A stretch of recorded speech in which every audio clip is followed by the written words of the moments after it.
華やかなパーティー会場は一瞬で凍りついた。高校中退ってことは実質中卒ってこと？私はうなずく。その通りだった。こんな低学歴採用したの誰？会社のブランドが傷つくから明日から来ないでもらっていい？その声に明らかにあざけるニュアンスが含まれていて、私は少しムッとした。こんなに会社のためにいろいろしたのに、現場も知らないお嬢さんにそんな風に言われなきゃいけないなんてあんまりじゃないだろうか。でも、私が口を開こうとすると上司がそれを制した。やめとけ。小声で言われて何もかも面倒くさくなる。かしこまりました。私の言葉に振り返る上司。私は上司と社長令嬢を交互に見比べた。お世話になりました。それだけ言った。まあ、どうとでもなる。パーティー会場を後にした。履き慣れないヒールを脱いで足で地面を踏みしめる。悪くない。これでこそ私だ。この足で歩く。自分の信念の方向へ。月は少し欠けていた。一人で月を見上げる。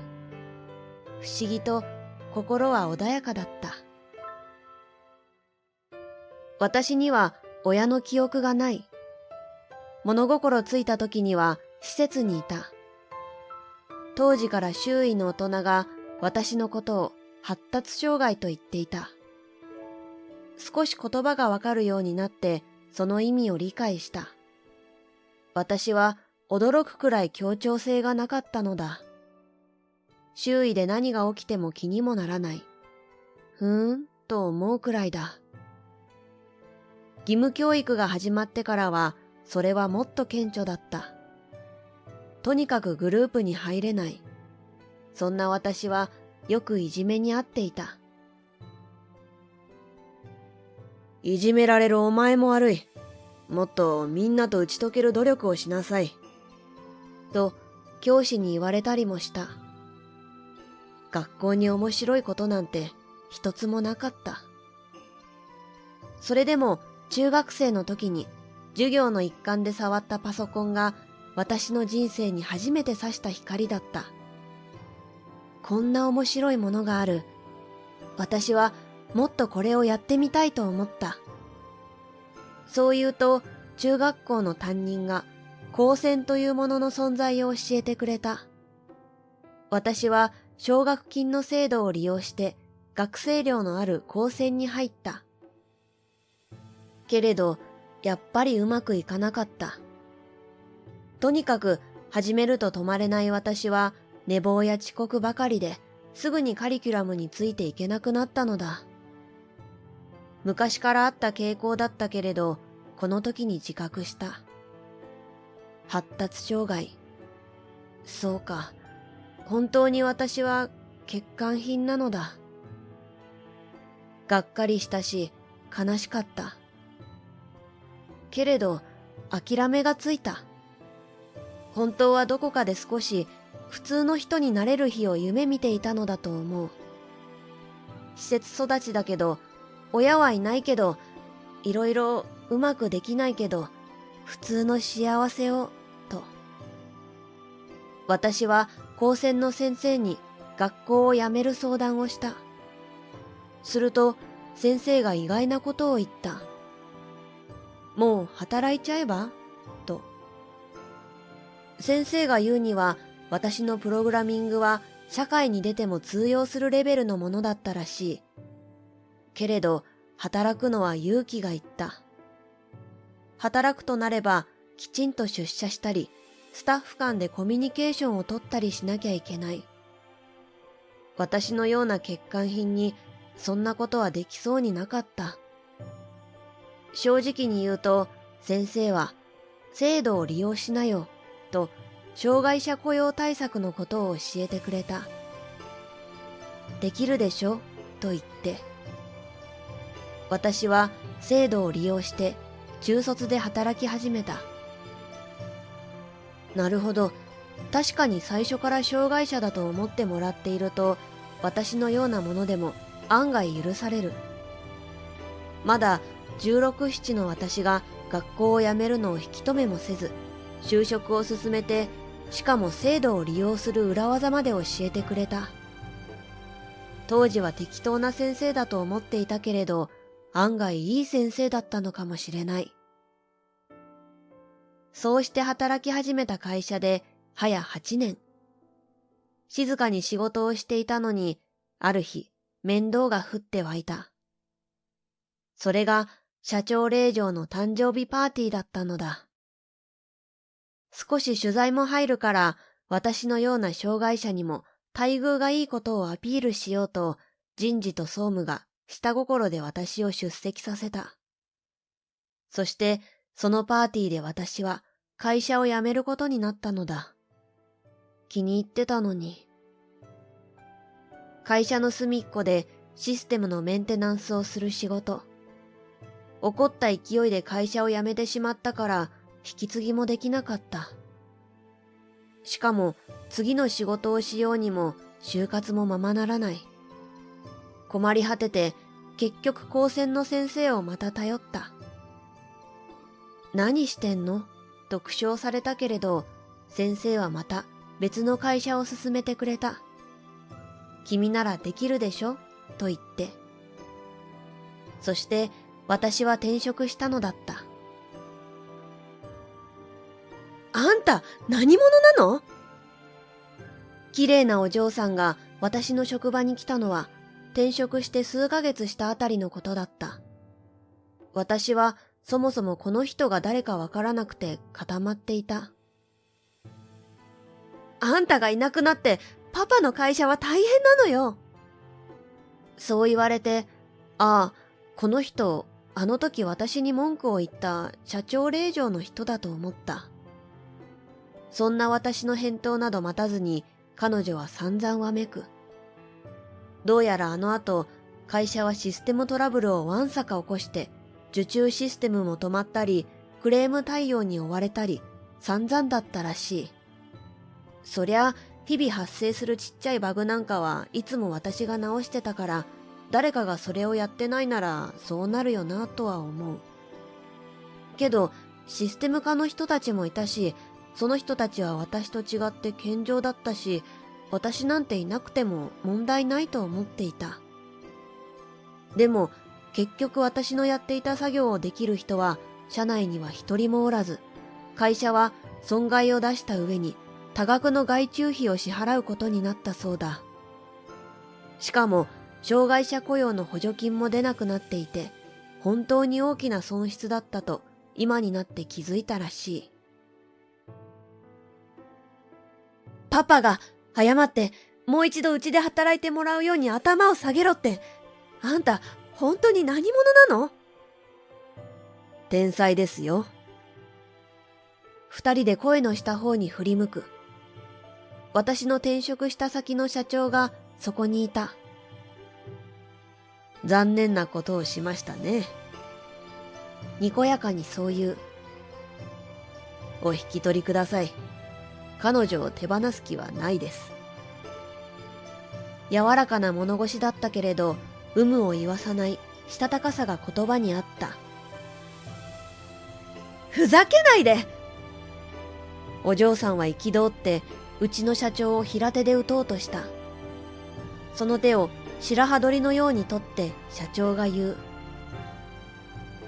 価値を見抜けず手放したのだから自己責任でしょう。八つ当たりは見苦しいですよ。もう一度言います。お引き取りください。彼女はギリッと奥歯を噛んだ。こんなデクノボー天才なんて、物の価値がわからないのはそっちよ。パパもあなたもどうかしてるんだわ。そう言い捨てて、社長令嬢は去っていった。私は声の甲高い人だなぁと思って、その背中を見送った。揉めたんだって？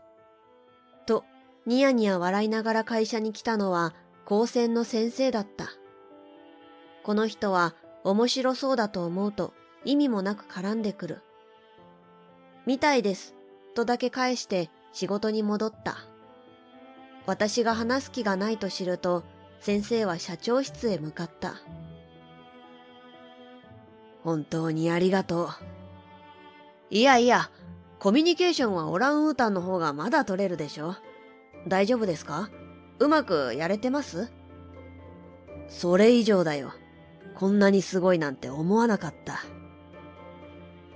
数分後、トイレに向かった私の耳にそんな会話が聞こえてきた。先生の声だったから私のことを言っているのだとすぐに分かった。オランウータンって、ちょっと聞き耳を立てる。好奇心に勝てなかった。プログラムとコードに関しては本当に天才なんだ。だけどあの感じだろ？確かに日本語よりプログラミング言語の方が得意みたいだね。だからあの子がやってきる職場を探すのが本当に大変なんだ。定時出社とかもできないし、飲まず食わず、風呂に入らずとか結構やっちゃうから。いや、でも本当に彼女が来てからうちのシステムの不具合がすごく減ったんだ。アプリ開発も手伝ってもらってるんだけど、あの子に見せると、ここで止まる気がするとかってすぐに指摘してきて。実際にやってみると、本当にそこでエラーが出るんだよ。あ、やっぱ健在なんだ。ずっとそうなんだよ。多分絶対音感持ってる人が不協和音にすぐ気づくみたいな感覚なんだろうけど、俺らみたいな凡人にはとてもとても。いや、ほんと、4人ぐらいの仕事を1人でやってくれててさ、あんな子がいるんだな。本人は自分のこと欠陥品だと思ってるけどね。コミュニケーションは確かに。表情も変わらないし、言葉もあんまり喋らないから。でも、慣れてくると何考えてるのかわかるよ。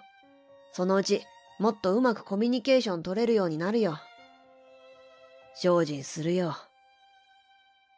よかった。どうやら役に立ってはいるみたいだ。クビになるわけじゃないと分かって、私はデスクへ戻った。天才ではないと思う。大したことはしてないし。でも、私の仕事を喜んでくれる人がいる。やっぱり、それが嬉しかった。トイレに行き忘れたと気づいたのは数分後のことだった。安定の欠陥品っぷりだ。会社を出ると社長令嬢がいた。その形相に叩かれるのかなと私は一瞬身構える。ちょっといい？こっち。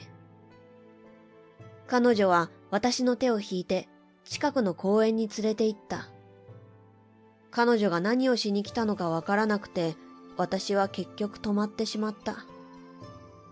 オランウータンとはよく言ったものだ。ごめんなさい。令嬢の方ががぜん大人だった。なんかすいません、と反省してしまう。私、めちゃくちゃ怒られた。会社にとってすごく重宝する人を失ったって。学歴なんかなくても、地味でも、あなたはすごいスタッフだったって。はあ、そうですか。と内心で思う。私、そういうの理解できなくて、学歴があった方がいいじゃん。見た目も綺麗な方がいいじゃん。って、いつも自己研鑽してたの。だからあの時、中卒のあなたのことを馬鹿にした。私はうなずく。そうでしたね。でも、なんか気になって、あなたのこと調べたの。本当に天才なのね。あなた一人で5人分くらいの仕事をしてたって、うちの会社の人が言ってた。それは違うと思いますけど、私なんて欠陥品で大したことできませんし。ちょっとだけ私の話していい？彼女はそう言って話し始めた。私、生まれた時から社長令嬢だったの。いや、自慢じゃなくてね。みんながちやほやしてくれて、私も最初はそれは私の魅力だと思ってた。だけど、違うのよ。みんな私のちょっと華やかな見た目とか、社長令嬢っていうことにちやほやしてくれてたの。また私はうなずく。そんな人もいるもんだなぁと思った。それに気づいた瞬間怖くなっちゃって。じゃあ私本人って本当は価値がないんじゃないかって思って。だから勉強して見た目も綺麗にしてちゃんと中身のある人間にならなきゃって。そしたらきっと価値のある人間になれると思って。恵まれた人でもそんなこと思うんだ。でもそうしてるうちに人を見下す心が湧いてきた。学歴がないのは、見た目がだらしないのは本人が努力してないからだって。それでいつの間にかそういう人は見下していいって思うようになっていった。ああ、それであの時あんな言い方だったんだ。でも本当は違ったの。私、自分より下の人を見つけて安心するようになってた。私より下の人がいるから大丈夫。あの人も、この人も私より下だから安心って。まあ、あなたからしたらみんな大体下でしょう。だけど、あなたを知って思った。本当に愚かなのは、そうやって人を見下して安心してる自分なんだって。あなたはすごい。天才って言われる能力があるのに、ちっとも人を見下げたりしない。目の前の自分の課題に真剣に取り組んで、黙々と生きている。私ね、本当は卒業したら一流企業に就職する予定だったの。見栄のために。そもそも一流企業の内定取ってる時点ですごいですけどね。でも、やめちゃった。私、本当は子供が好きなの。だから、教育学をもう一度やり直すことにした。パパに相談して、頭下げて、初めて本気でおねだりした。すごい怖かった。多分、初めて自分の意思を伝えたと思う。今まで空気を読んで、パパは私にこういう未来を生きてほしいんだろうって先回りしてたから。